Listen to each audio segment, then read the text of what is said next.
Revolution Radio at freedomslips.com. Hold on to the edge of your seats because you are in for quite the ride. It's time for the Granada Forum Radio Show. Right now, live on air with your host, Granada Wendy.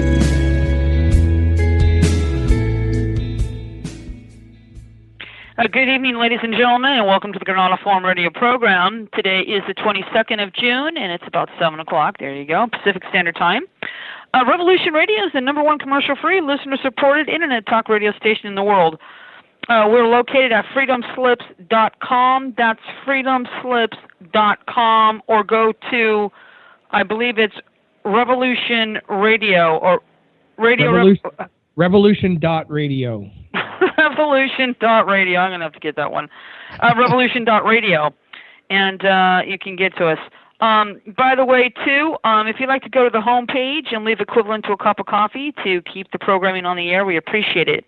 And if you'd like to go to Nighthawk's special for a donation of $100, I believe, it's 3,500 seeds and how to grow, plant, and store, so it's quite worth it. So I'd like to thank Mr. Nighthawk for that one. Thank you, Mr. Nighthawk. I'd like to introduce my wonderful co-host, Mr. Nick Pearson. Hey. And our wonderful producer who we cannot live without, Mr. Richard Kane. Hi there. There you go. We have an incredible guest tonight, as you know. We have Deborah Tavares back with us. And her website, of course, as you know, is www.stopthecrime.net. That's www.stopthecrime.net. And we'll get with her in just about 1 minute. Real quick, too, we will be live at the 46th Annual Cancer Control Convention, September 1st, 2nd, and 3rd, 2018, at the Glendale Hilton Hotel. If you go to the cancercontrolsociety.com, that's cancercontrolsociety.com, go right on their website, or call them at 323-663-7801. That's 663-7801 for all the alternative therapies to cancer, so please check them out. Also, too, we'll be live at the National Health Solutions Expo on the 22nd and 23rd, 2018, September. That's 22nd, 23rd, 2018 of September. And we'll be at the 5855 West Century Boulevard at Los Angeles 90045 at the LAX Marriott. We'll be there. Phone number for this information is 562, area code 212-3479. That's 212-3479. And that's going to be a barn burner as well. So without any further ado, let me introduce the lady of the hour, and for all the information that we love her so much for, Miss Deborah Tavares. Well, Wendy and Nick, thank you so much for having me back on this evening. We have a very important broadcast this evening about the global disruption of our food supply. And we're going to talk about that in as much detail as we can fit in. I do have a guest, which I will be bringing on in a moment or two. But I want to just give everyone an outline, an idea of what we're going to be covering. We're going to be talking about pharmaceuticals and the rebranding as food. And farm is now F-A-R-M, pharmaceuticals, which is now rebranded as food. This, as I said, is a worldwide disruption of traditional farming. This is everything that many of you have already heard about, bringing in the United States with the Wildlands Project. This is a silent weapons system of weaponized warfare under the guise of climate change. And this is the advancement of the climate action plans that all of your cities and counties have adopted. This is a global plan to reduce greenhouse gas emissions. This plan is nothing more than transforming world markets, reducing our access to resources, including food, which is the topic of this evening. We, of course, know that the climate action plans, again, it is a cover for covert weather weapons and economic warfare programs, and it is a silent weapons system. So as we move through this evening, we're going to be talking with my guest, which is Randy Yarbrough. And I met Randy a number of years ago, And I'm going to introduce him so that all of you can meet Randy now. He's been involved in agriculture off and on for over 56 years in the United States in the Colorado area. And he started driving a tractor at about the age of 9 in the panhandle of Texas. He was also involved in 4-H through his younger years, raised cattle and chickens, and currently helps his wife, a master gardener, tend to a garden to try to become more self-sufficient and truly know where and how our food is produced. The past 20 years, Randy has devoted much of his time into the study of the emergency declared war powers of March 9th, 1933, and how that changed our government from a republic to a war government, and how agriculture was taken over by the government corporate interests, and that our food production, one of the most vital undertaking for a secure nation, has been taken out of the hands of the many and placed in the hands of a few. So, Randy, I want to welcome you to the program this evening. Step in whenever you'd like. But what I would initially like you to tell the listeners is your experience as a farmer and how you have seen the Emergency War Powers Act, which gives the control of food, transportation, water to the corporate structure of the United States, and how you've already seen the impact on farms and how the farmers, the traditional farmers, now are being bought out by big ag, and just what you see as the transfer of private-owned lands, which were farms, into the Wildlands Project. And Randy, thank you so much. Deborah, thanks for having me on tonight, and I want to say good evening to Babylon out there. That 85 years we now have been under a state of national emergency, declared by Congress on March the 9th of 33, and it continues on. They haven't ended it. They've added to it. All you need to do is read Congressional Report 93-549, Senate Report. It admits right there where all of the people have lived their lives under emergency rule in this United States of America. Well, that's an excellent point, Randy, because I think fundamentally you've started out with the foundation of our reality, and without people understanding that we don't exist as the country we have been taught in school that we have, we won't know how this assault is upon us to sequester all of our resources, food, water, fuel now. We've learned a lot about what is now happening with petroleum. They are ending it because they've taught us that it is fossil fuels. But we'll go into that a bit later. But as you were saying, Senate Report 93549. And what I found, Randy, is so interesting about this, that it's been an ongoing annual declared national state of emergency. Every sitting president since 1933 has declared the national state of emergency. And what people will learn when they read Senate Report 93549 is all the government needs to continue is to have the public's opinion on their side. And if public opinion can be kept in sufficient degree on the side of an illusion of a government, statutes and executive orders through the executive branch can continue to be passed.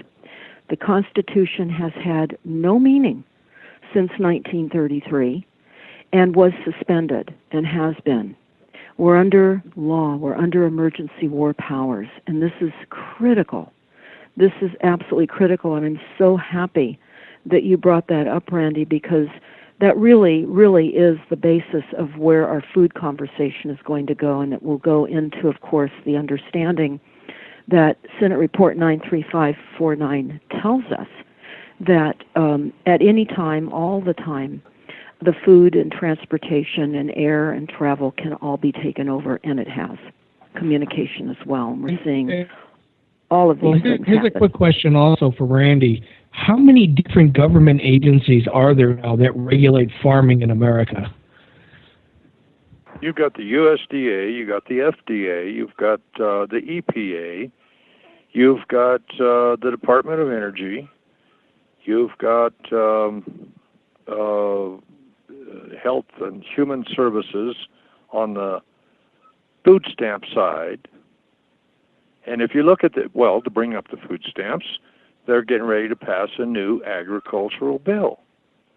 Because if they don't pass a new bill, we revert back to the 1948 law, which would, put the farmers back in a lot of control of their situations.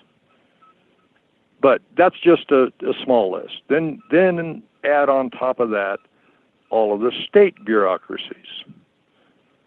But, and then of course we have to not forget the United Nations as well as the international bankers, because that is who's running the show. And we know that all the agencies that you named and the many more that there are under the policies and controls of the United Nations, the World Banks, the Rothschilds, Rockefellers, and the UN.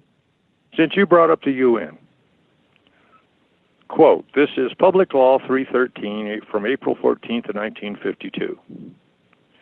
Quote, whereas the existing state of war with Japan is the last declared state of war to which the United States is a party, and the termination thereof and of the national emergencies proclaimed in 1939 and 41 would render certain statutory provisions inoperative. And whereas some of these statutory provisions are needed to ensure the national security and the capacity of the United States to support the United Nations in its efforts to establish and maintain world peace. I am so happy. There, yes. They just told you that the national emergencies must continue for us to be a part of the United Nations. Right. That's exactly right. So everyone that's listening, again, pull down and visit Senate Report 93549. You will also learn that under the powers delegated by all these statutes, the President has and can and is seizing property, organizing control of production, seizing commodities, assigning military forces abroad, institutes martial law, seizes and controls all transportation communication, regulates the operation of private enterprise, restricts travel, and many other controls over all Americans. And just so that everyone's clear, we said that this is an extended state of war powers, national emergency on an annual basis. And this was extended by the current CEO of USA Inc., which is Donald Trump. He is the CEO of USA Inc., and this was extended via Executive Order 13814 on October the 20th of 2017. So, Randy, now that we've established the fact that our government has been seized, where do we go now? Also, Deborah, on a lot of the statutes that Congress passed in 1933, it basically says this emergency over banking, over agriculture, over industry, over communications, this emergency will continue until such point in time as the executive informs Congress that the emergency has ended. So there's and of course it's extended every year. Oh, they don't even have to extend it. They do. They do. They do. But anyway. That is true. And this is the foundation for the program this evening and the taking over of the food supply, because it can be taken over, and it is. So, Randy, I'd really like for you to talk about what you have come to understand is happening to the farms and ranches because I know that you know many farmers and ranchers, and you can see what's happening in the United States.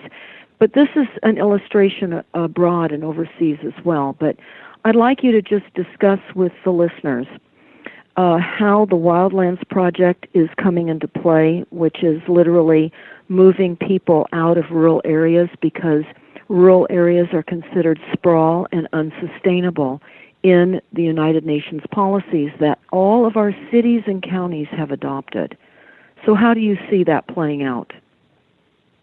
I see it more and more that if you take northern Colorado, north of Denver, up through there, the cities are taking the water that was used for the irrigation. The lands are drying up. The Department of Agriculture has what they call the CRP program that was supposed to take marginal land, turn it back to grasslands, and they pay the farmer now not to farm that land. The economic situation is more of what's driving the individual family farms off the land. Could you explain that explain that in detail so that people understand? In 1933, when they declared the emergency over agriculture, they still recognized that the Constitution was there. What they did is they didn't take the land, or they didn't take the crops, but they took the marketing rights of the farmers. And they said, if you sign up for the program, here's the deal. You get to grow X number of acres of wheat, X number of acres of corn, of milo, barley, whatever it is, the regional main crop areas. And in taking of these marketing rights, they said, okay, this is a Fifth Amendment taking. How are we going to compensate the farmers for this? So in the law, and the law today as it stands, it says the policy of Congress is that farmers are to receive parity pricing, which basically means what the farmers receive is in balance with the rest of the economy, labor, capital, cost and input of goods, and the USDA figures those figures out every month since 1937. They publish. So basically, Randy, it's fair to say that the farmers are sharecroppers on the land. Basically, the farmers are working for the bank, but Absolutely. We can go into that in a second. So Congress was having a hard time figuring out how they're going to do this. How do we implement this? How do we do it? They finally said, okay, this is how we're going to figure out and do it. And we did it from 1941 to 1953. It wasn't, World War II wasn't what brought us out of the Depression. When we started paying the right price for the raw material production, because all wealth comes from the land. Your wealth is not your money. Your money is a claim on wealth. And it's fiat to boot. The clothes on your back, the car in your driveway, the house, the roof over your head, that's your wealth. But, okay, getting sidelined here. So they did this parity program for those 11 years. At the end of that time, farmers were at a point where they were making enough money that they didn't have to go into long-term debt to run their operation. We have records from the 1953 American Bankers Association meeting complaining that they had all this money to loan, but agriculture was strong enough that they didn't need to come in and borrow the money.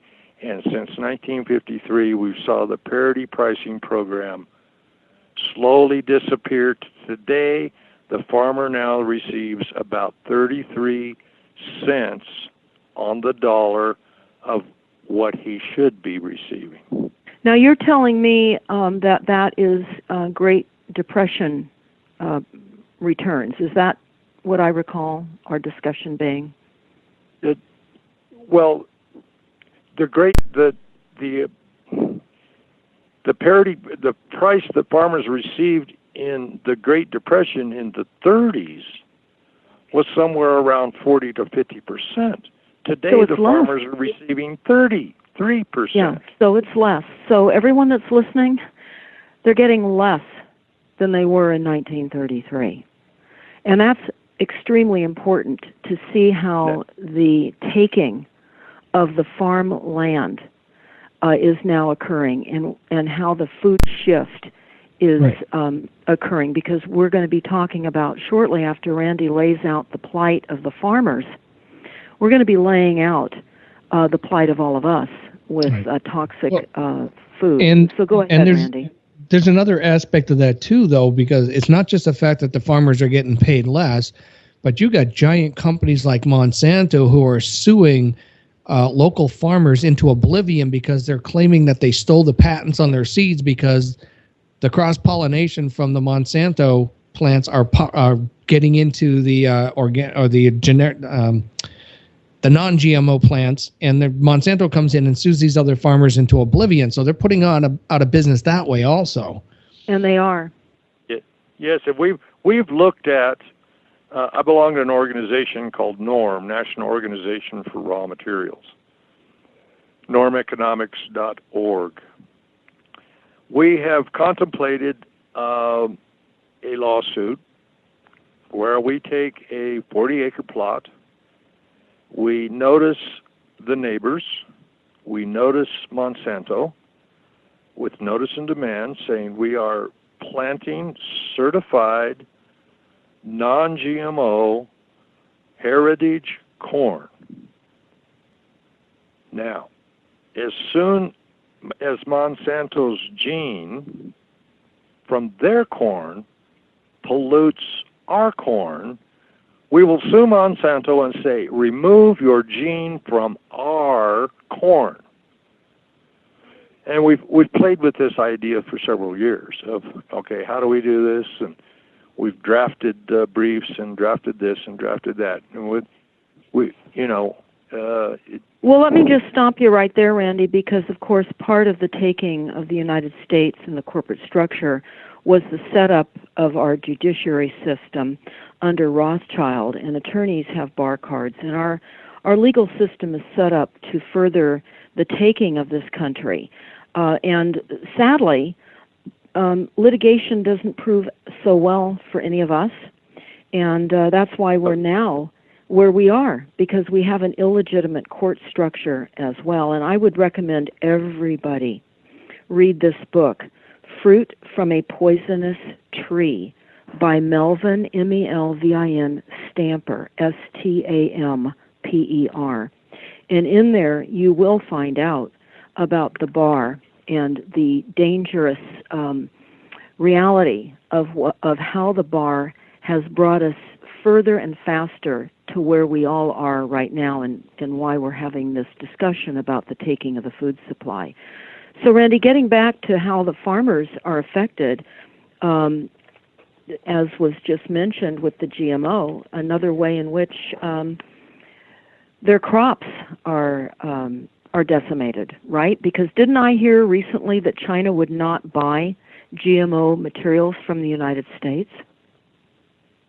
That's been off again and on again over the years.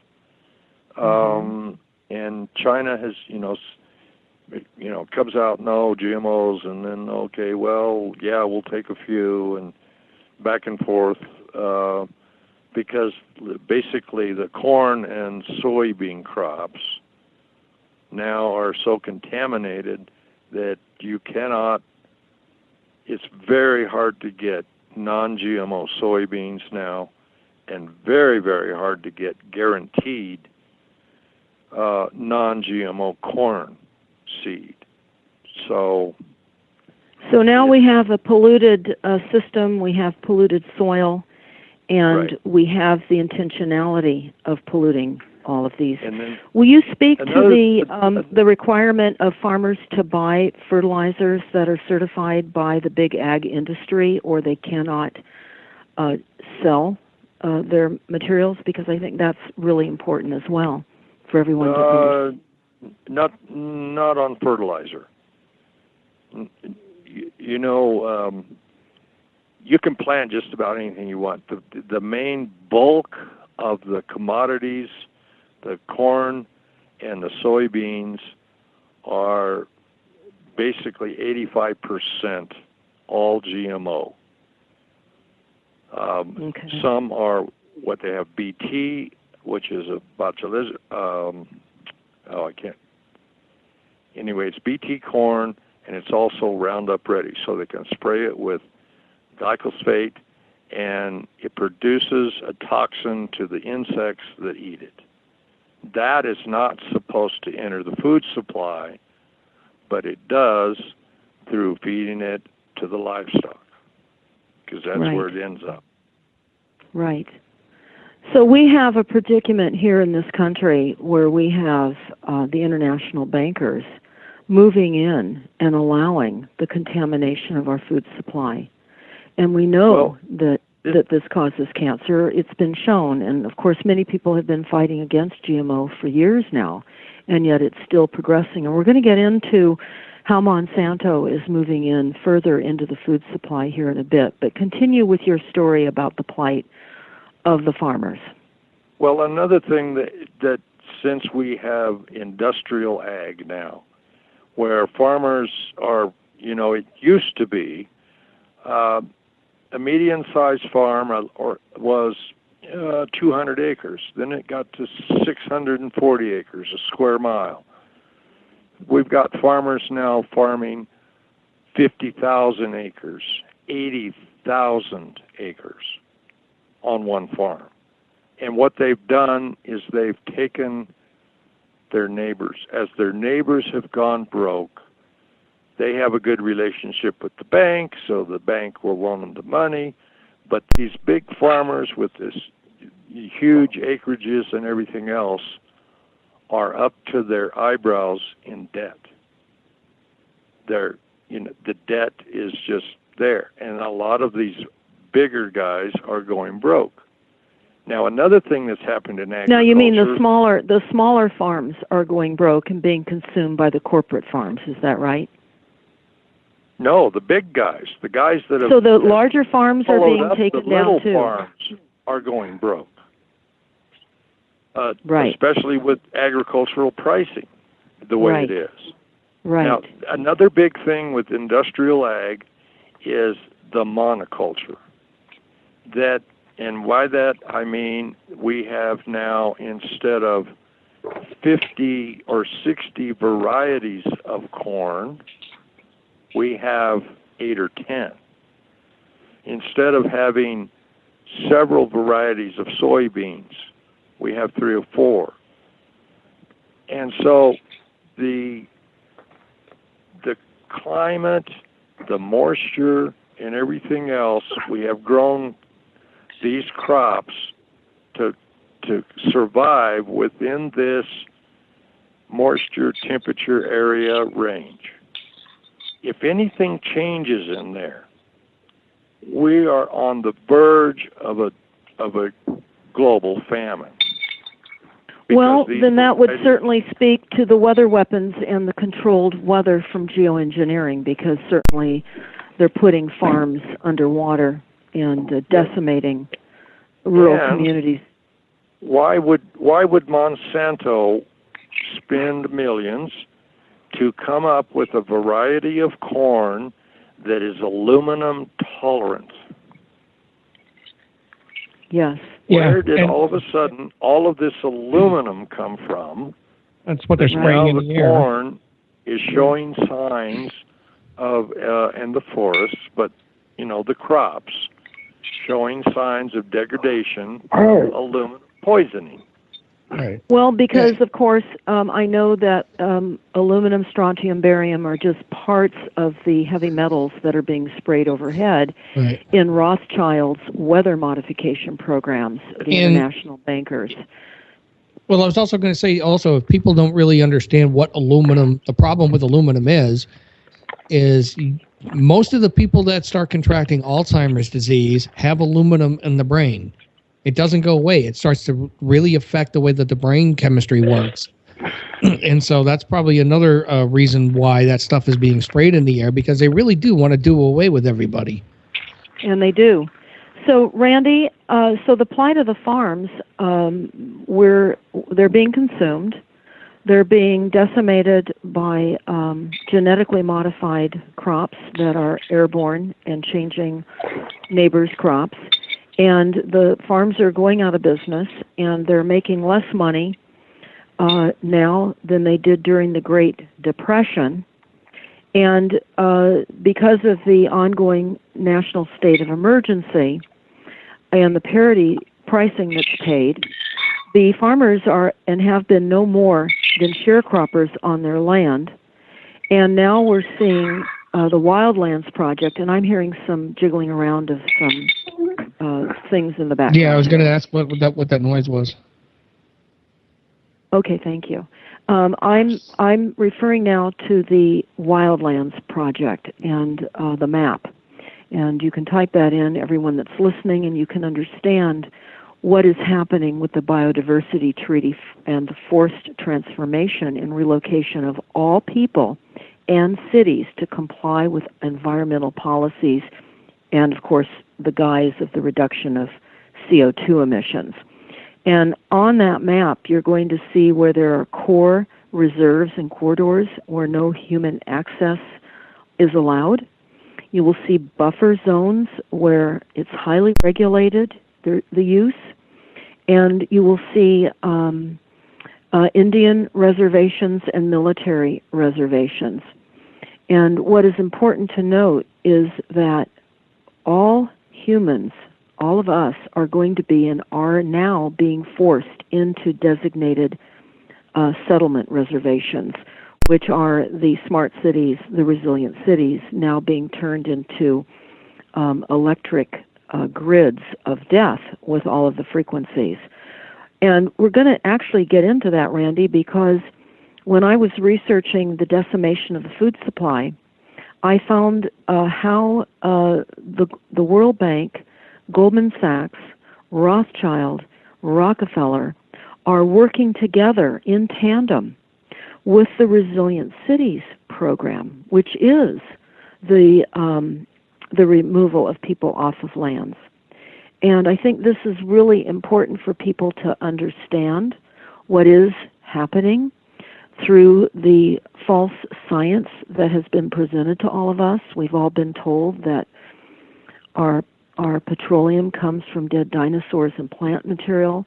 We're now being told that our water, we're running out of water, and of course neither one of those two realities is true. Petroleum is a renewable. It always has been. Russia knew that.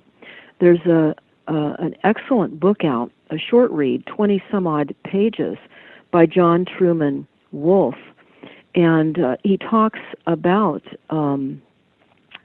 how the system was set up to create the idea of global warming and climate change. And it's called Anatomy of a Con Job, and I would recommend everybody read that. With one exception, sadly, at the end, where there's a discussion on how you can go about changing that, there's not the understanding that you're being presented with this evening, that we are under Emergency War Powers Act, and our government is a government that operates in name only. And so other than that, you will learn in Anatomy of a Con Job that the Russians always knew that our petroleum was found at about 30 to 40,000 feet. And they've been acquiring massive wealth where we have been being shut down with the illusion of running out. And that's one of the things that everyone, I think, needs to link with. Whenever you hear Rockefeller Foundation and what a philanthropist they are, you need to understand how they made the bulk of their money through scientific fraud and theft and reinventing a reality that padded their pockets so that now they could take us all down. And you have to align that synonymously with Rockefeller because they were behind the illusion of that false science with calling it fossil fuel. And what I find interesting, Randy, is in all of the plans, climate action plans throughout all of our cities, it's referred to as fossil fuels. We've got to reduce our use of fossil fuels because we're running out. And what I have found on the we just need to clone more dinosaurs. Well, having said that, what I would like to also say at this point, too, for everyone to look up, and because this is becoming a paramount reality of reducing farming as well, and that's the amount of water that we have. They would have us believe that we're running out of water, and in fact, we have primary water.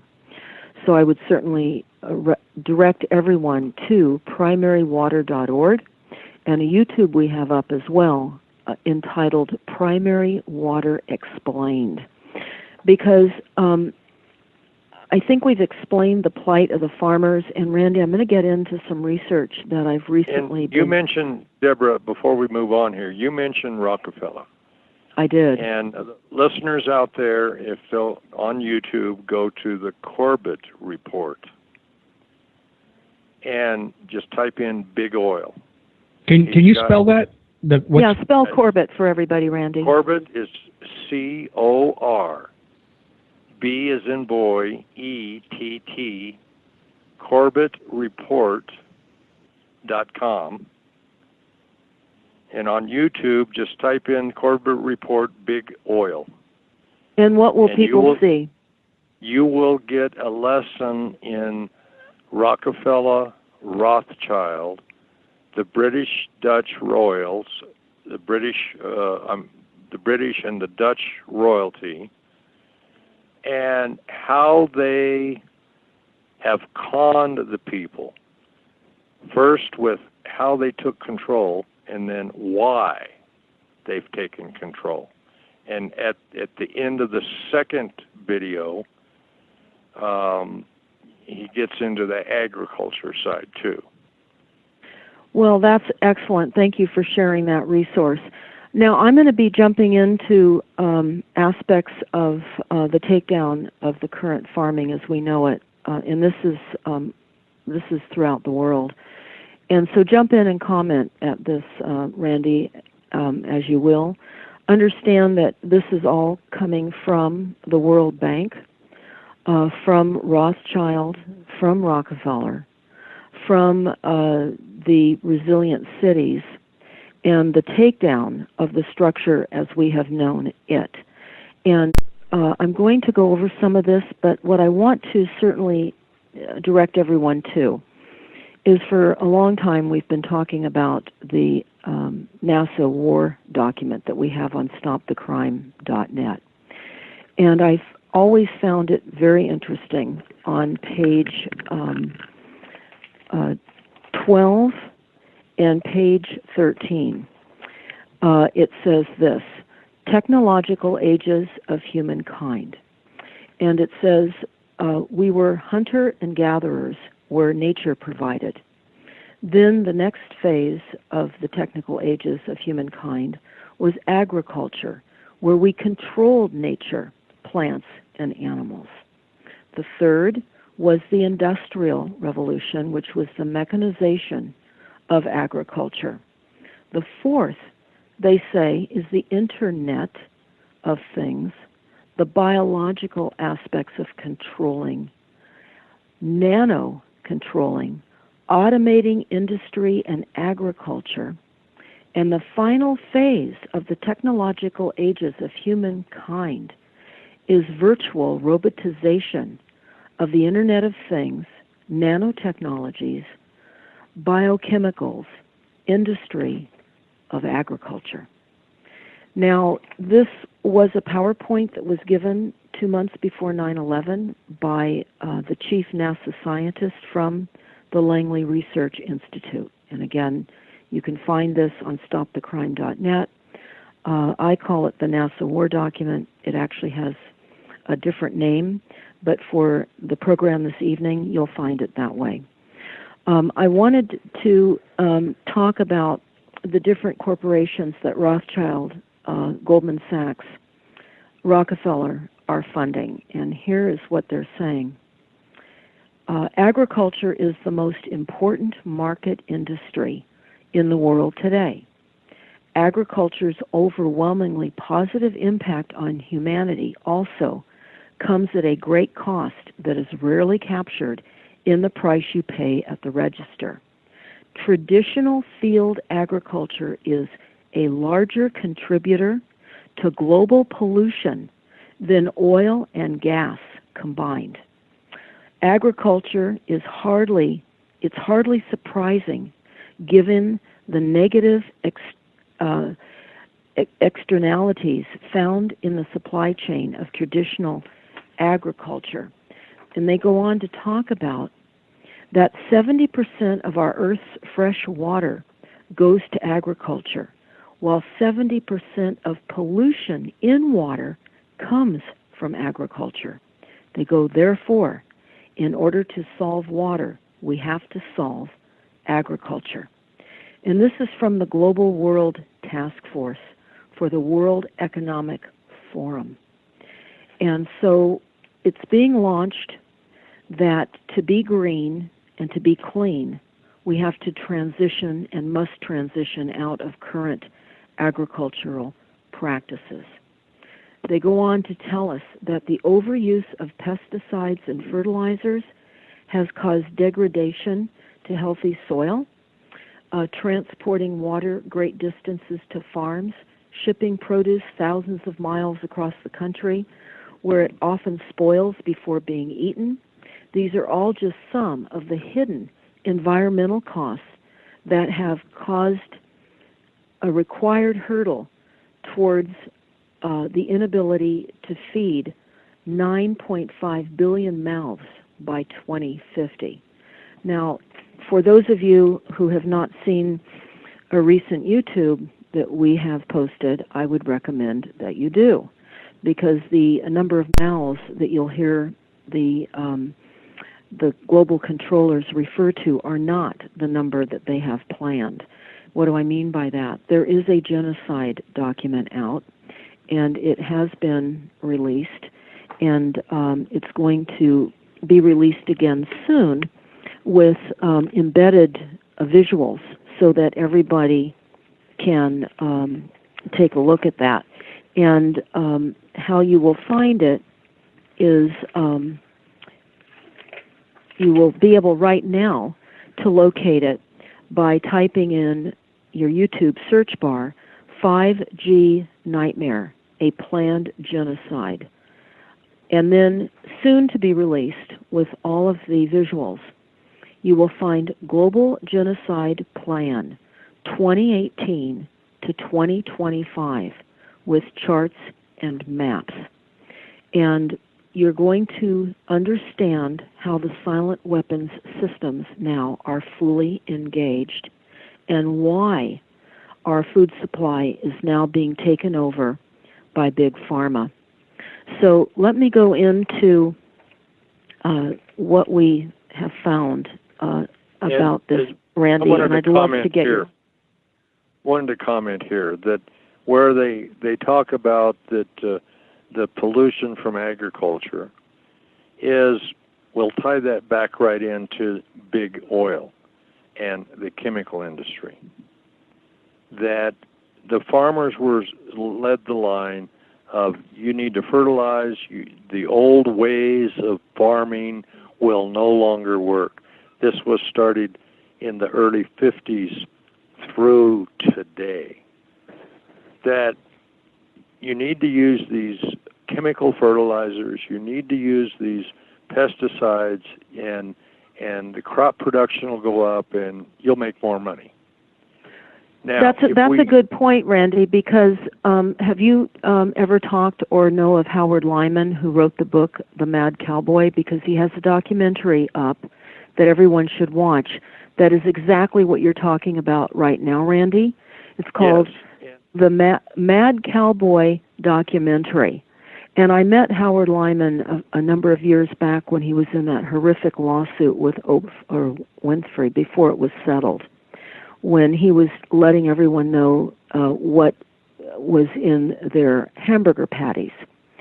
And he talks about just that. So continue on with what you were saying about the poisoning of Big Ag and what has happened. Well, and that was what the ag universities of all the states were turning out new young farmers, and this is how you do it, and this is how you make it. You use the chemicals because, and the technology is improving to where instead of one guy in one day being able to cover 100 acres, now today one guy can cover 600 acres, 800 acres, depending on what you're doing. This whole line was how they told the farmers to farm from big oil. It came down from big oil. Well, now, I think everybody... they're turning around and saying that what you've done now for the last 70 years has polluted everything, and we've got to change the focus again. We've got to fix agriculture now. So yes, that's absolutely true.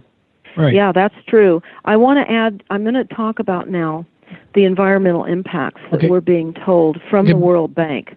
Deb, before you get into that, can I just add a little something to that? What Randy was just saying, they did studies here at the University of Wisconsin where a bunch of people who have never done farm work did a whole bunch of studies, and they said, this is how you need to farm this particular crop, and that's how you need to farm that particular crop, and these are the chemicals that you need to use, and this is how you need to do everything. And after so many years, which was disastrous for a bunch of the farmers in the area, they came to the conclusion that, hey, the way you guys were doing it before was completely correct. Well, this is what the Mad Cowboy documentary discloses. It's an excellent documentary, and I would recommend that everybody watch it. And you will also, one moment, you'll also see in that documentary Howard Lyman's fruitless attempts to change policies, because sadly Howard Lyman did not understand that we were bankrupted in 1933 and that we did not have a functioning government. And he spent 5 years with his wife on his dime in Washington, D.C., trying to change the policies. So keep that in mind when you watch that documentary, again, Mad Cowboy. And I heard you starting to make a comment, Randy, and then I want to cover what they're talking about, the degradation of the land, and now what is being told. Okay, degradation of the land, the demineralization of the land. Because of all of these years of using chemical agriculture, we'll term it that way, if the farmers, we're going to go back to price, if the farmers were receiving the price at the first point of sale of the raw material, he would have the income to be able to be steward over his land, to be able to allow the land to lay fallow.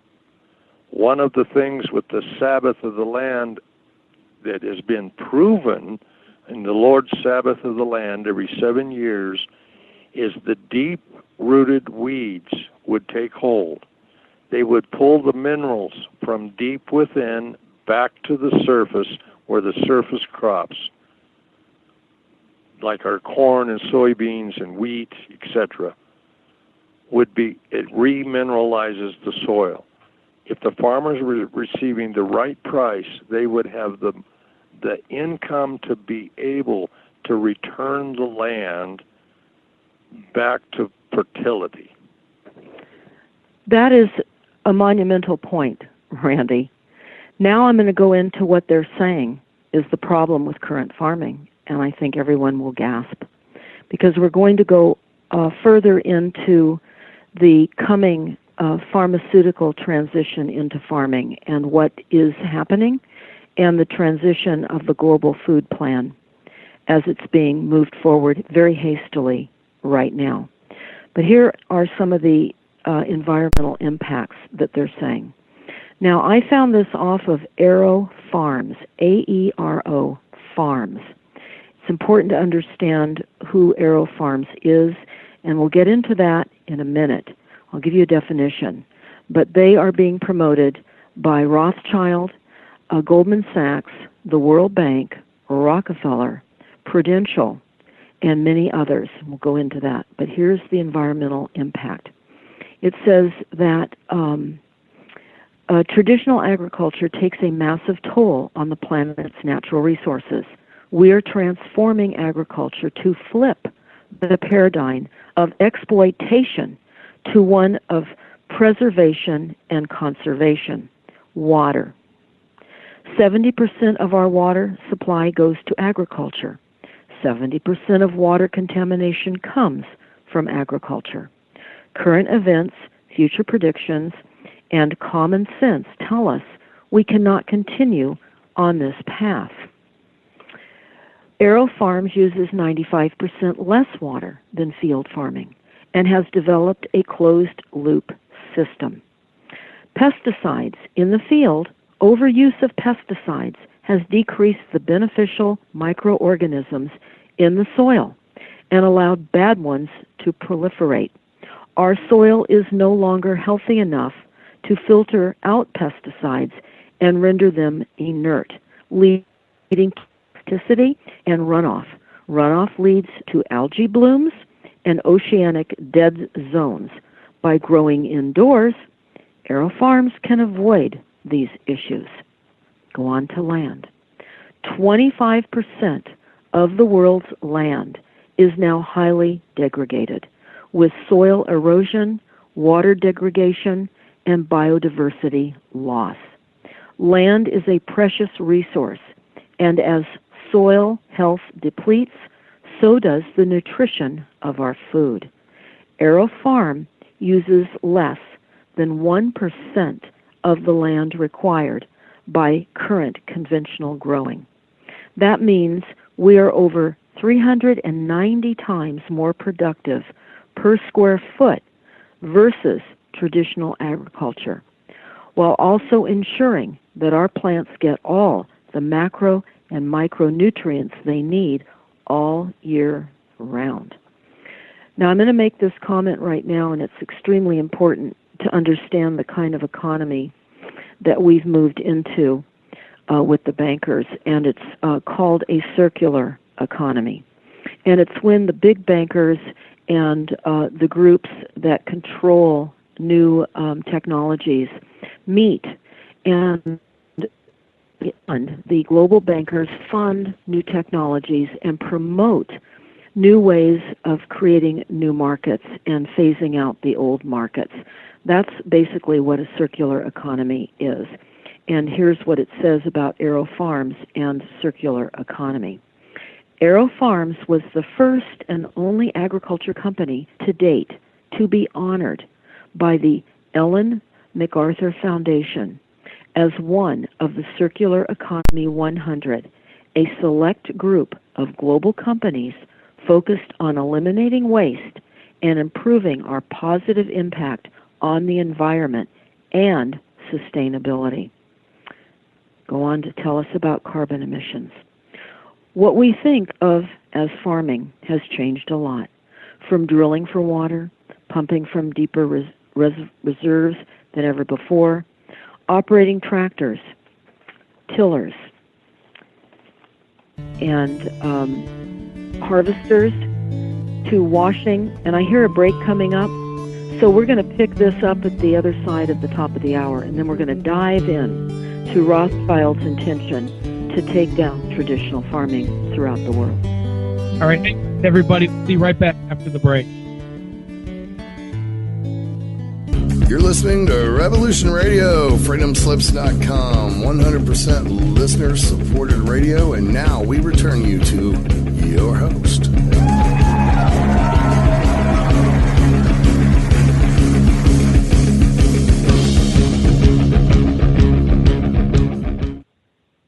Go ahead, Deborah, you're on.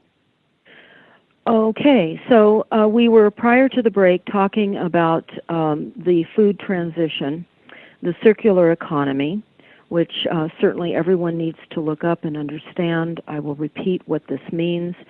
Circular Economy 100, it's a select group of global companies, which is, of course, the controllers, the international bankers, focused on eliminating waste and improving our positive impact on the environment and sustainability. And of course, we know that the climate change is weather weapons fully engaged. We're in a silent weapons war now, using the environment on all levels. So I was getting ready to continue with the discussion of why farms are not sustainable and why farms must be transitioned into a completely new type of farming. And I'm going to talk about what they're talking about now, carbon emissions. And they say what we think of as farming has changed a lot, from drilling for water, pumping from deeper reserves than ever before, operating tractors, tillers, and harvesters, to washing 3 times in large-scale processing facilities that operate every day, all year long. Traditional commercial farming is quite energy intensive. Plus, 95% of Americans' salad greens are grown in either Salinas, California, that's the central area of California, which is often referred to as the breadbasket, or Yuma, Arizona, traveling thousands of miles to get to your plate. Aero Farms reduces harmful transportation emissions by 98% on average. That is because they build their farms on major distribution channels and near population centers to bring local fresh greens to communities who wouldn't normally have them. Now let's talk about how Aero Farms functions. Now they are being financed by the international bankers, and they are predicted to be one of the global aspects of food production. You need to understand that their farm food team consists of biologists, pathologists, microbiologists, mechanical engineers, systems engineers, data scientists, and more. They also are accelerating this transition by the circular economy, which I spoke about. This is global food disruption, eliminating waste. And Monsanto is involved as well. They're called techno seeds, and we're going to be going into this in detail. It's important to understand how Aero Farms is going to produce our leafy greens. There is going to be no soil necessary, no sunlight, grown with LED lights, and it is patented. And they will not release what is in their patents. Now, keeping in mind that they say that they're going to reduce the use of water by 95%. So the 5% is a patented concoction that chemists and scientists are going to engineer to grow these plants. Now we're going to talk about the awards that these companies have been receiving and the financing, so that everyone is clear as to the massive scale of the intention of transitioning our current farming methodology over to this new methodology. They go on to say that Aero Farms was named the Thrive Top 50 Leading Ag Tech Companies, that its awards exemplify the best in agriculture focused on innovation, recognizing companies across 6 different domains within agriculture: biotechnology, connected devices, cloud services, robotics, automation, big data, and analytics, and a supply chain. They also say that Arrow Farms is recognized as one of the most global disruptive companies of the year. This is out of Inc. magazine. Global disruptive company. It says it made the list because its groundbreaking ideas and ambitious plans for bringing them to market. And they've been honored as a leading movement to grow the world's food more sustainably with zero soil and 95% less water. They also talk about how they were awarded Seed and Chips Best Smart City Version Award. Smart City. These are UN Agenda 21 cities. These are resilient cities, and we're going to talk about this more. They say that they received an award in a summit in Milan, Italy.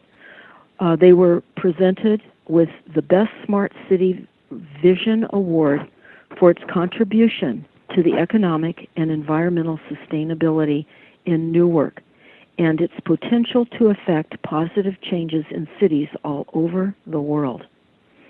Also, Arrow Farms has partnered with Rockefeller Foundation and the 1,000 Cities Initiative.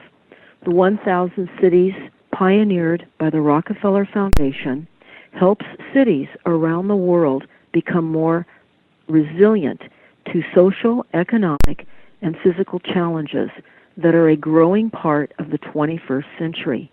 Feeding a growing population while stemming the tide of climate change is a major challenge for cities all over the world, and we are ready to offer our experience and expertise to the 100 Resilient Cities Agriculture Division.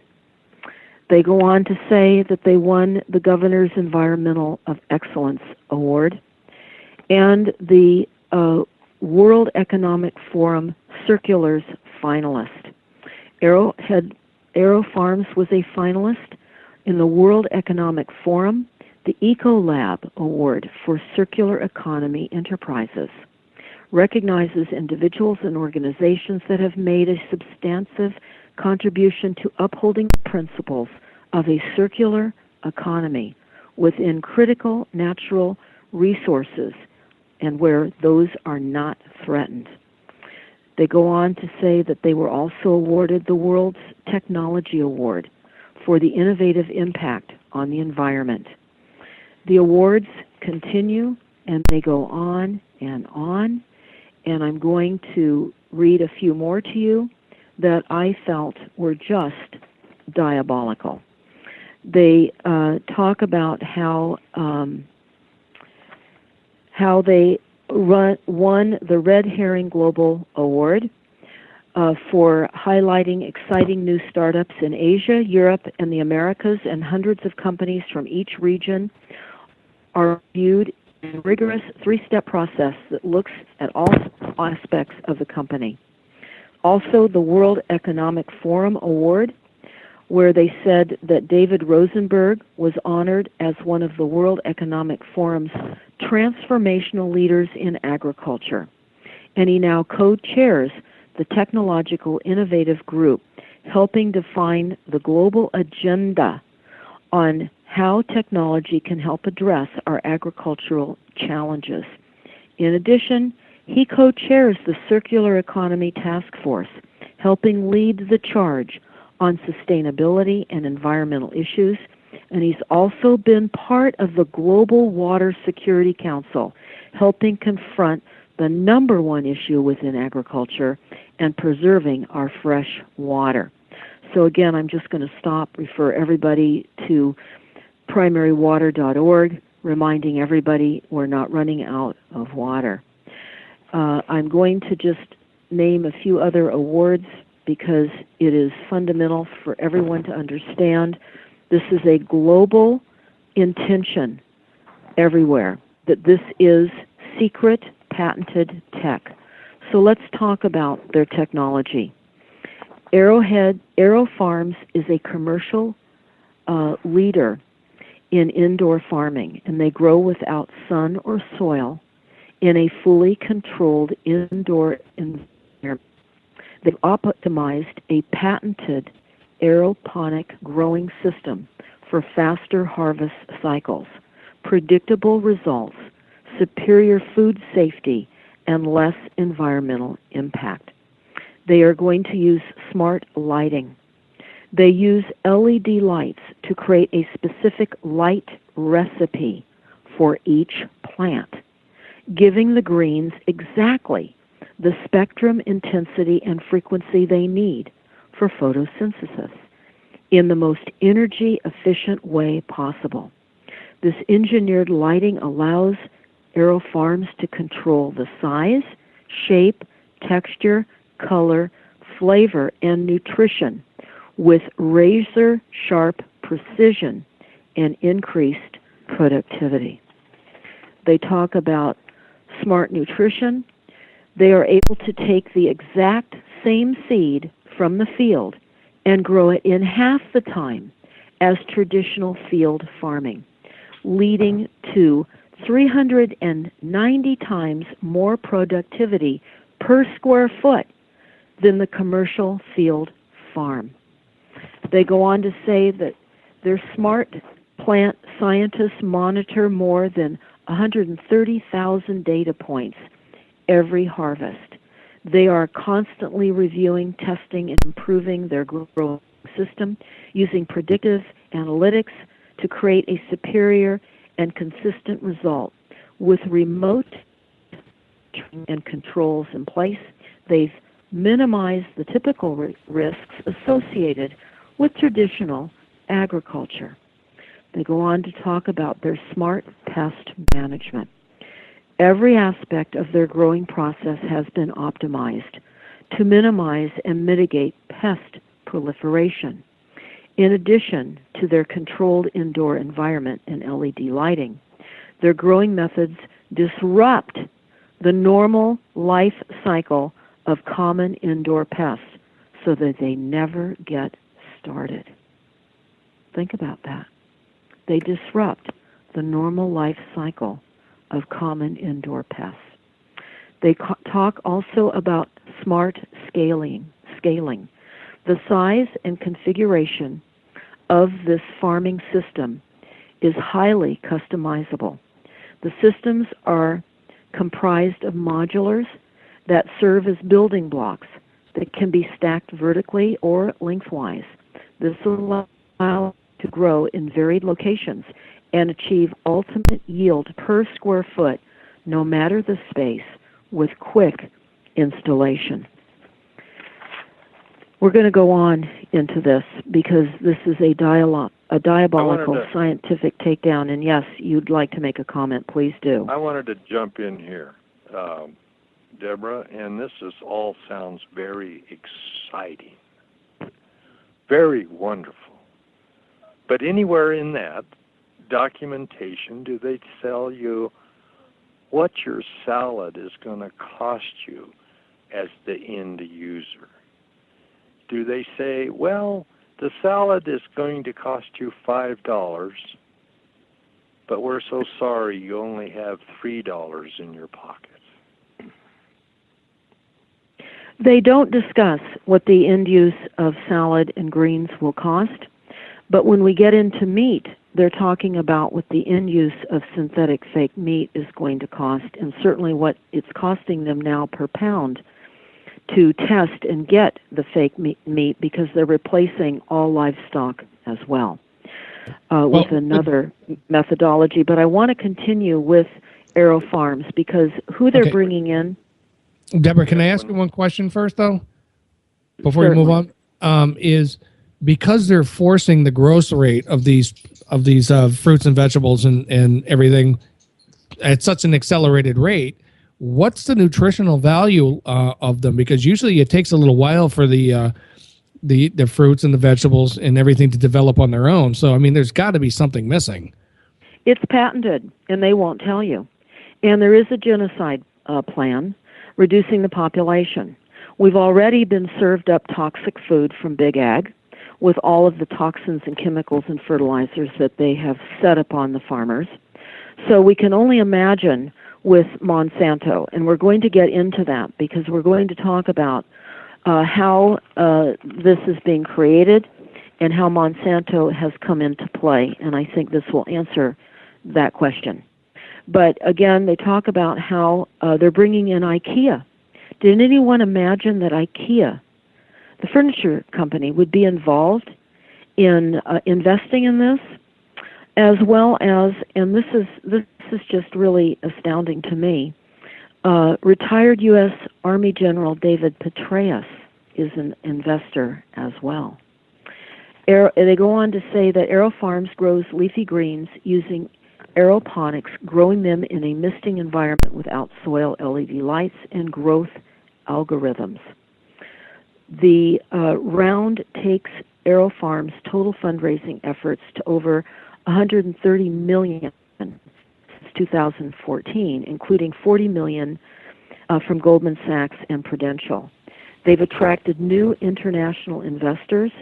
The investment vehicle from Mohab bin Rashid, Vice President of the United Arab Emirates, and the ruler of Dubai, is also involved. New growth stage agriculture-focused funds. They have a fund now with Alliance Bernstein.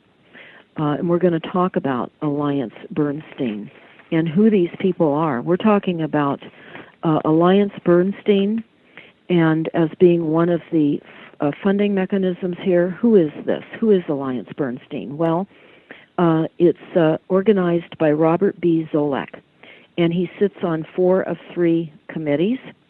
And here's where this Robert Zoellick came from. This is important. He was the previous president of the World Bank from 2007 to 2014. His tenure was marked by the global financial crisis of 2008 to 2009. He also worked closely with the International Monetary Fund and major economic nations to help affected countries manage economic emergencies. So now we know that there was really no help with economic emergencies. We know that this is the economic hit team to take down countries throughout the planet. So he was also vice chair of the International of Goldman Sachs Group, managing director and chairman of Goldman Sachs Board of International Advisors from 2006 to 2007. Also, he was the secretary of the U.S. Department of State from 2005 to 2006 and was the U.S. Trade Representative from 2001 to 2005. He's held several positions in the Reagan and George Bush administrations, serving as Undersecretary of State for Economic and Agricultural Affairs, White House Deputy Chief of Staff, and Counselor to the Secretary of Treasury and Deputy Assistant Secretary of the Treasury of the Financial Institutions Policies. He also was, now I'm not picking on Zoellick because there are many other contributors, but I'm just reading one example of where these people have come from and what their thinking is and what they've already done to this country. So he was Executive Vice President for Housing and Law at Fannie Mae from 93 until 97. And he has six strategic themes.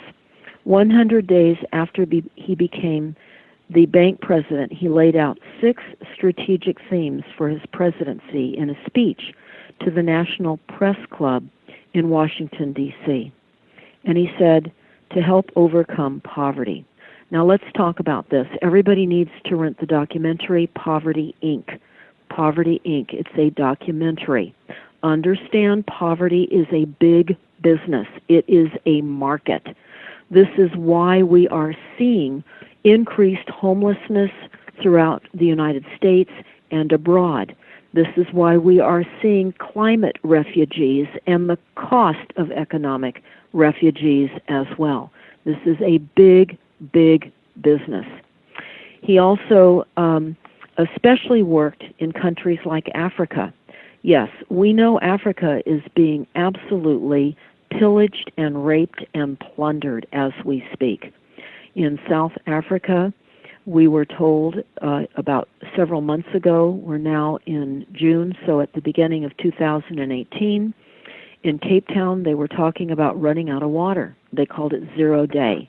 What did they cause by frightening many of the villagers? They caused a massive relocation in fear of limited water resources. So he's helping Africa. Also, another point was to address the special problems of states coming out of conflict or seeking to avoid the breakdown of the state. Well, I can tell you, and we all know, that the CIA and the hitman teams that are abroad are taking down the states. They're not helping. They're using the words to make things sound good, so they continue down a path of absolute destruction. They go on to talk about how he was going to adopt a more a differentiated business model for the middle-income countries. They're wiping out the middle-income countries and the middle-class people. They were going to play a more active role in fostering regional and global public goods that transcend national boundaries and benefit multiple countries and citizens, and support those seeking to advance development opportunities in the Arab world. Now, I can only tell you that this is a brief bio on one of the participants that's involved with the World Bank and who is part of the funding team behind this global food trend that is patented. And we're going to go into more of that because, and Randy, I'd like to talk about this because we're now in a warfare, a tariff war with China, and now, of course, with Canada and Mexico, and we know that all wars are bankers' wars, and we know that the farmers are being further decimated by these trade wars. How have you seen that affecting, or what do you know about the effects of these current trade wars through our Commander-in-Chief of USA Inc. right now? Well, it's decimated the futures market as far as agricultural commodities. That the Chinese, Europe will put their own tariffs onto our raw agricultural commodities. The price, our price to them will go up. Our price to the farmers here is going down. So what they will do is they will now look to South America. The Chinese are spending billions of dollars in Africa in agriculture. And what they're looking to do, well, the Chinese are buying up agricultural land here in this country hand over fist. I've taken over Smithfield Foods, the largest pork producer in the country. So it's to the individual family farmer out there, the tariffs are decimating them. And what that turns around is then the farmer cannot make his interest payments on the loan. His loan will not be renewed. He will have no operating funds to operate come planting season next year. Well, all right. So now we see more of how the farms are being decimated by the trade and tariff wars, and again, remembering that all wars are bankers' wars. I want to throw in this right now, too. Well, I got a quick question for Randy. How do they actually convince people that there is a water shortage when water replenishes itself over and over and over again and has done for millions of years at this point, and it's not going to run out? So well, it's a psychological warfare and propaganda. The same way that they've convinced people to believe that our petroleum comes from dead dinosaurs. It's just a continued psyops, and it's certainly a dumbed-down process in our educational system as well. Right, how would you like to add to that, Randy? And then I want to continue because I've just got so much left to cover here. Okay. the water situation is farming, and from the area I'm from, is a lot of the water is coming from the Occolalo aquifer. And it's true, it's being pumped dry. Now, that has dissipated some because of the new sprinkler systems and, better technology, so that you don't use near as much water on a corn crop or a wheat crop as you used to. But I wanted to remind the folks of one thing, and this is from Kathleen Bertini from 1997, the UN Food Director. Food is a weapon. We yes, use it to control people's behavior. That's paraphrased. That's exactly right. And now, beyond... this nation, the food production was to be, the people were supposed to be on the land, and that's God's law. The people are supposed to be on the land. The production be in the hands of the many, so that it could never be concentrated in the hands of a few. And that's what we have now, is 7 or 8 multinational corporations that control the whole world's food supply. And now we see how they are intending to transition us yet again into a diabolical repositioning of the food supply, bringing in Monsanto to help with the concoctions of chemicals that are going to go into the food. I also want to add this. These are some quotes, and it's imperative that everyone understand how the water and how the degradation of the planet is occurring through weaponized weather control as well. The U.S. Air Force announced in 1996 that they would own the weather by 2025. That is a document, U.S. Air Force owning the weather by 2025. And of course, they currently do own the weather. Also, a nation which first learns to plot the paths of air masses accurately and learns to control the time and place of precipitation will dominate the globe. This is a quote by General George C. Kinney, commander of the U.S. Strategic Air Command in the 1940s. And then they also remind us that weather modification is the deliberate, large-scale manipulation of the Earth's climate. And this was said out of the Harvard Kennedy School Belfer Center for Science and International Affairs in 2012. Again, a large part of this conversation is the control of weather, certainly the taking down of farms through all of the floods, all the hurricanes, all of the targeting of weaponized weather events, which is called climate change, and the illusion of limited water resources. We have only been taught in school about the secondary water cycle, which is rain and snowmelt. We've never been taught about primary water, which is a continuous process of hydrogen and oxygen as it comes together underneath the mantle of the earth and must exit. So it comes out of cracks and fissures. It presents itself in hot and cold springs, geysers that spray out of the ground endlessly forever. There's a beautiful geyser that I would recommend everyone go to YouTube and look at. It's called Fly Geyser, F-L-Y Geyser. It is an amazing testimony to water. Also, where oases appear in the deserts all over the world, plenty of water. We see them cascading waterfalls at the top of the mountains in Hawaii, volcano mountains, and of course we're having problems in Hawaii right now, and that's another conversation. But again, beautiful water cascading to pools down below and endlessly cascading.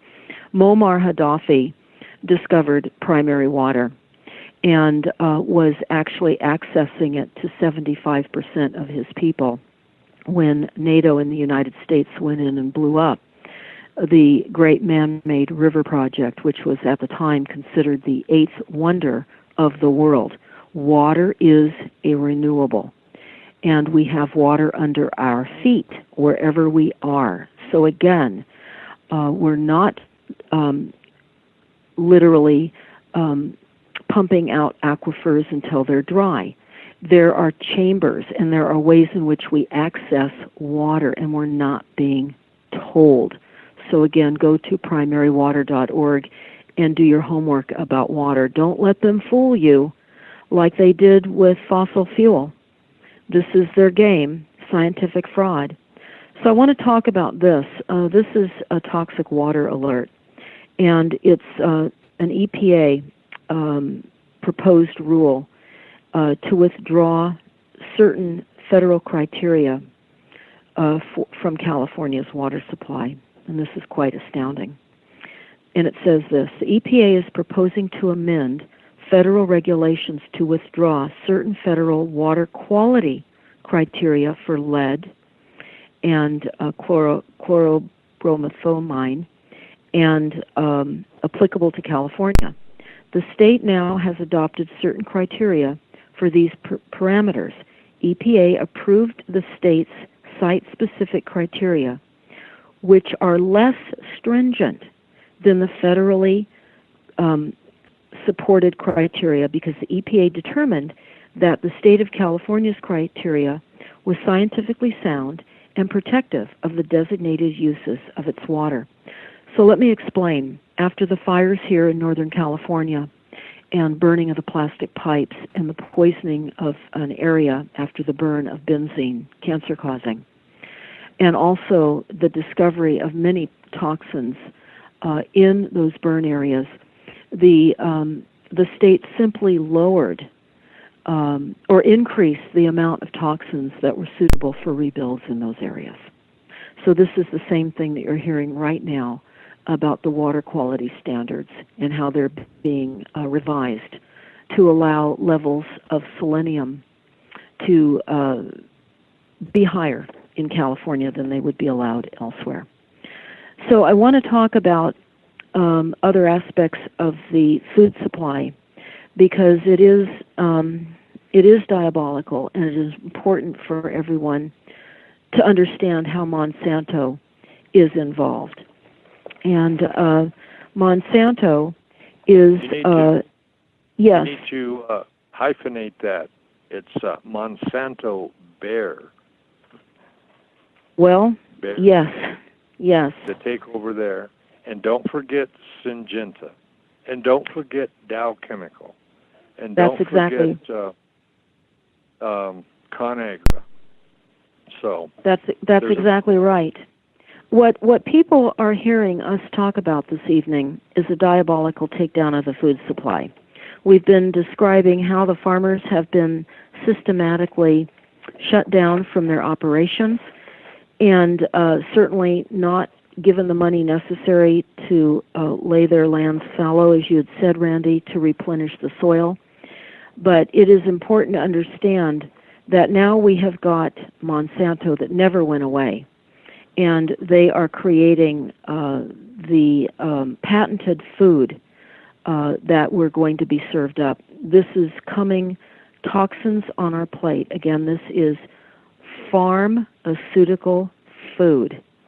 So we're going to talk about also, we're seeing that Israel is involved in precision ag. They call it precision ag technologies, making farms smarter. And they talk about how they're trending towards complete automation for better farm efficiency and increased yields and less water, says Israeli experts. And they go on to say that precision ag sectors of water management and data science and drones and sensors will be part of the new farm modality. Precision agriculture involves collecting data with technologies such as sensors and satellite images and analyzing all that data and for practical purposes. They go on that many farms are only now getting internet connections, and with microsatellites, autonomous drones, and sensors with long-life batteries, farms can undergo a digital revolution. Once the infrastructure is laid, we'll start seeing the Facebooks and Googles of ag tech. CropX. What's CropX? CropX is a software system for advanced adaptive irrigation, and it's gaining traction in large American farms. They're sensor stations placed strategically in the fields according to GPS-enabled smartphone apps, and they sync to the phone to transmit data updates on soil conditions. Based in Tel Aviv and San Francisco, CropX not only informs farmers about the amount of water, fertilizer, and pesticide needed for each patch or specific plant at specific times, but can control the irrigation system accordingly, automatically handling the daily decisions that farmers always made. Precision agriculture has two phases: collecting data and analyzing it for practical purposes. The first phase is accomplished with technologies such as sensors and satellites. And they talk about Tavares, and that's Taranis, and it's based in Tel Aviv, and is raising funds and signing on customers in the United States, Israel, Brazil, Argentina, and Russia. It's previously received funding from Our Crowd, which was a venture. And they go on to talk about how they use wireless sensors that collect precise data from soil in each zone of the farm. A smart controller converts this cloud-stored data in real time into a precise irrigation fertilization cycle without human intervention at all. The system increases productivity from 15 to 31% and saves up to 27 to 75% on water and fertilizer, depending on the crop. And they say that Tavatronic measures each plant's stress level to determine when to start and to stop the fertilization or irrigation. And again, they're headquartered in Sadat, and they've raised millions of dollars from private and angel investors and the Israeli Innovative Authority, and has done pilots in Israel and Austria. The company has had its first Israeli customers and is expanding into the United States after finishing the Florida-Israel Business Accelerator. It was one of the 2 Israeli companies chosen to present at the 2017 All Tech Ideas Conference in Kentucky.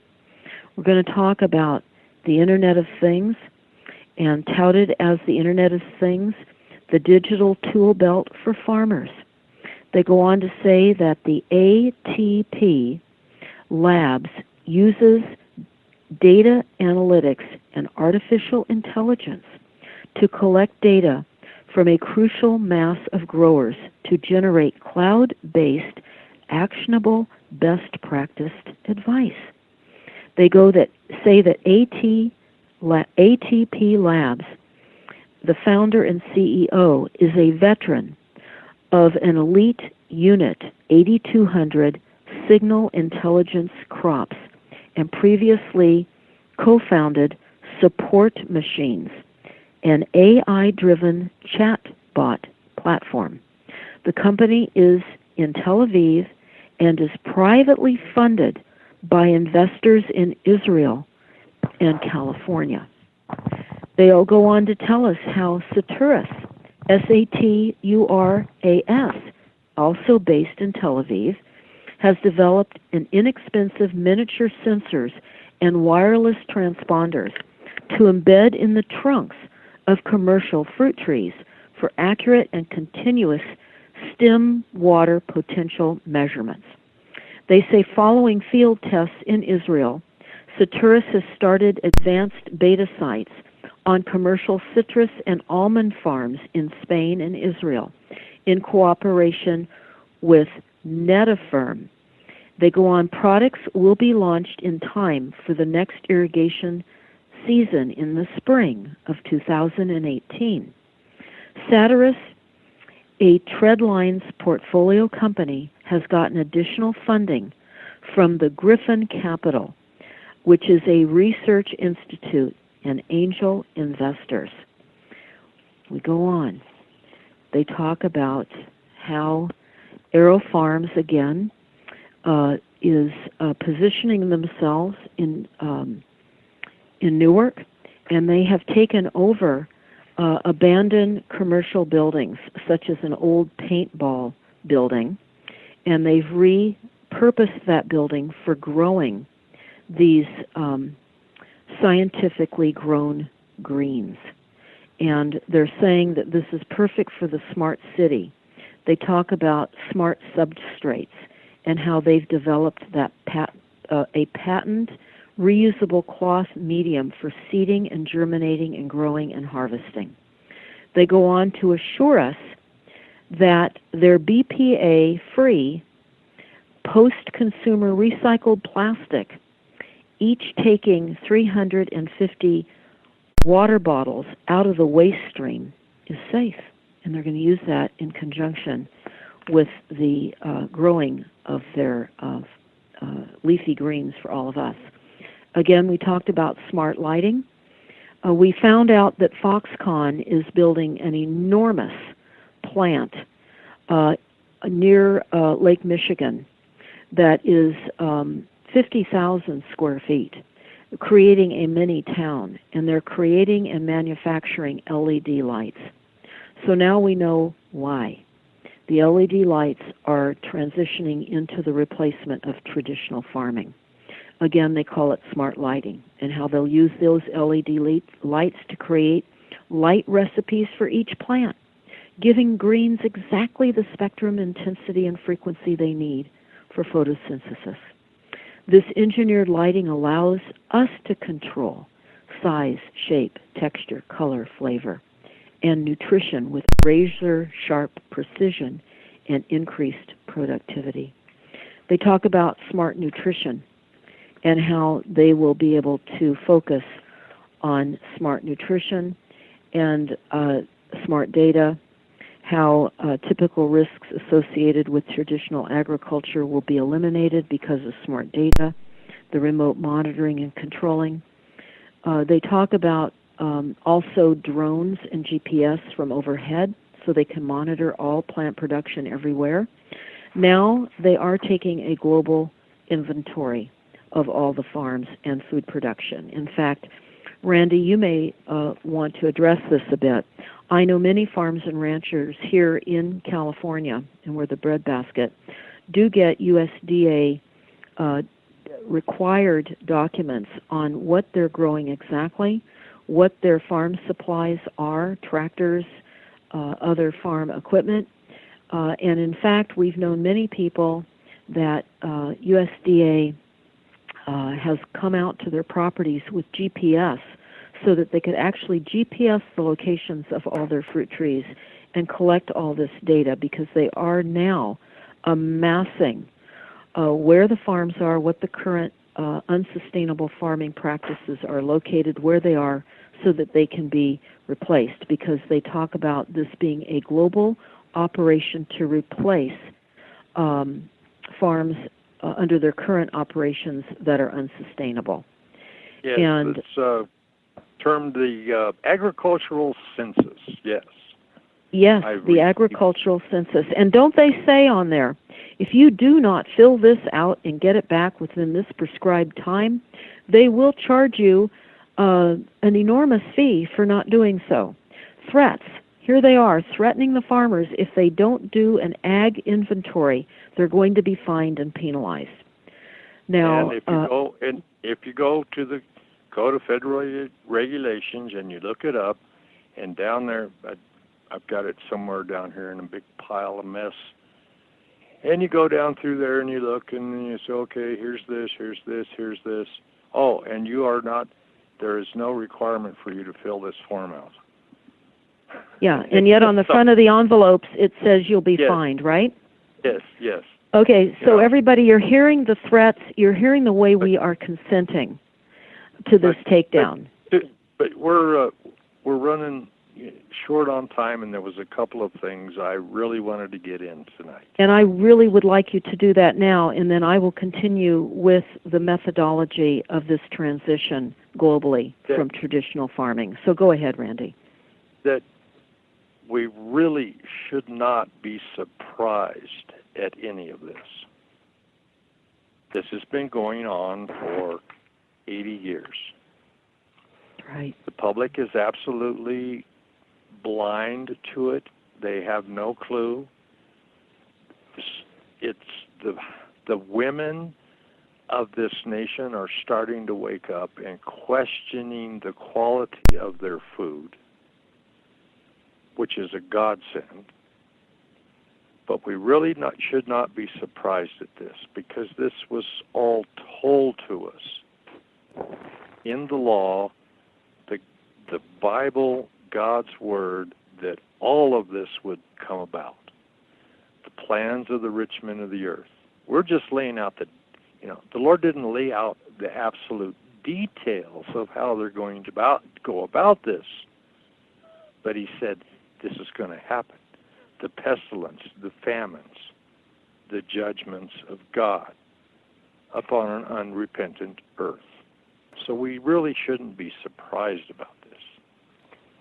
You are exactly right, Randy. Exactly right. And I'm really happy that you've brought this in to this conversation.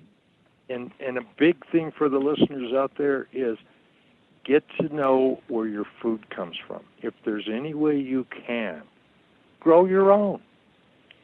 We've been growing a garden for 30 years, and we learn something new every year.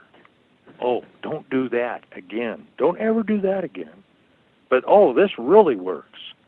And or, Randy, to support local farmers at farmers markets and buy their produce and support them.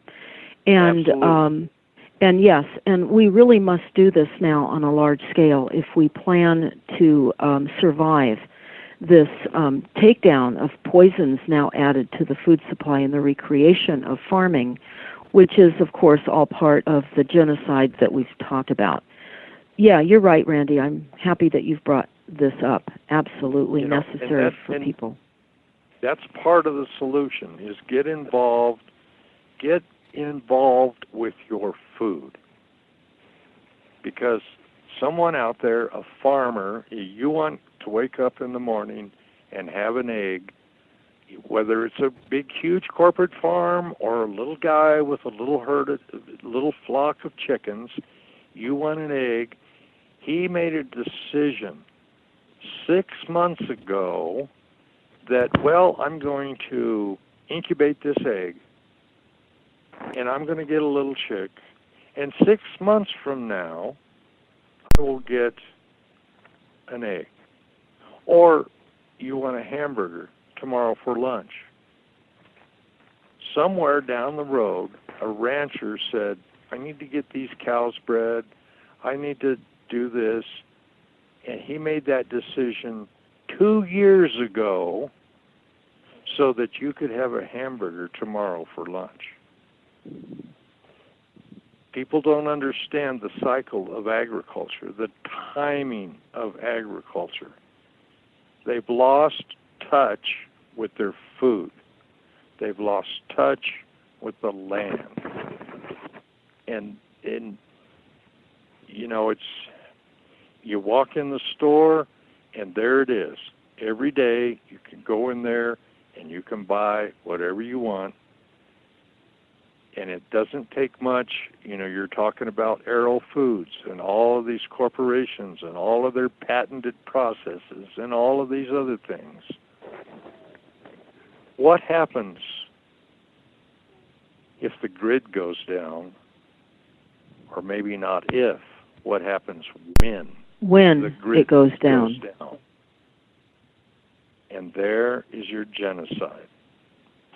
Well, there are many layers because we know that there are a number of grids throughout the United States. There are 3 or 4 different grids, and they can take them down any time.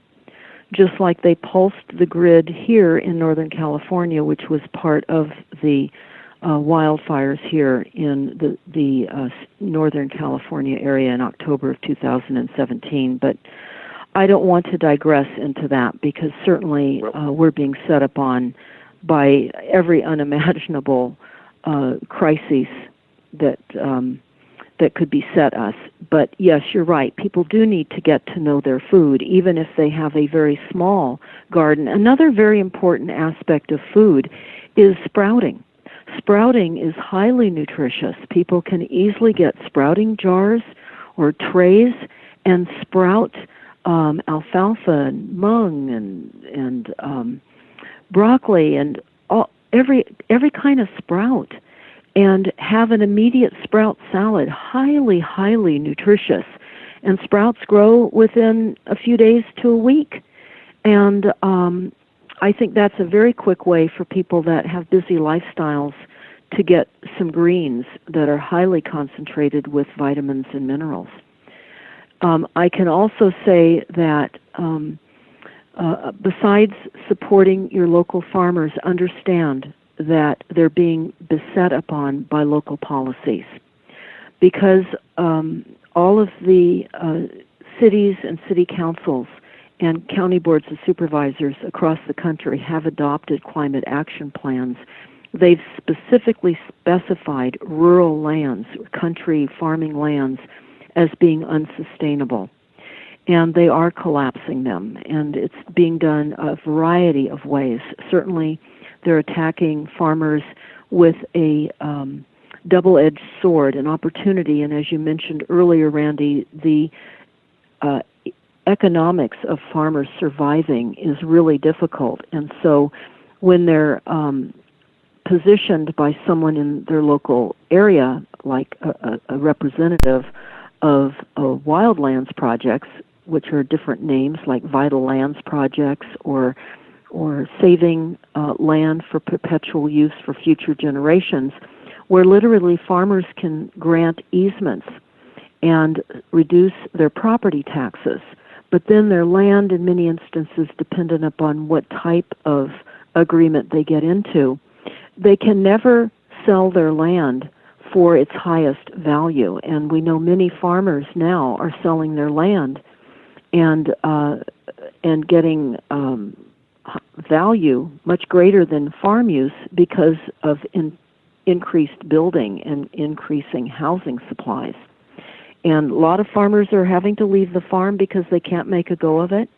And now if they take on these easements because they were hanging on with the idea that they were farming for life, they get trapped. And these are all traps that farmers are falling into, and they're realizing that after they've gotten into these agreements.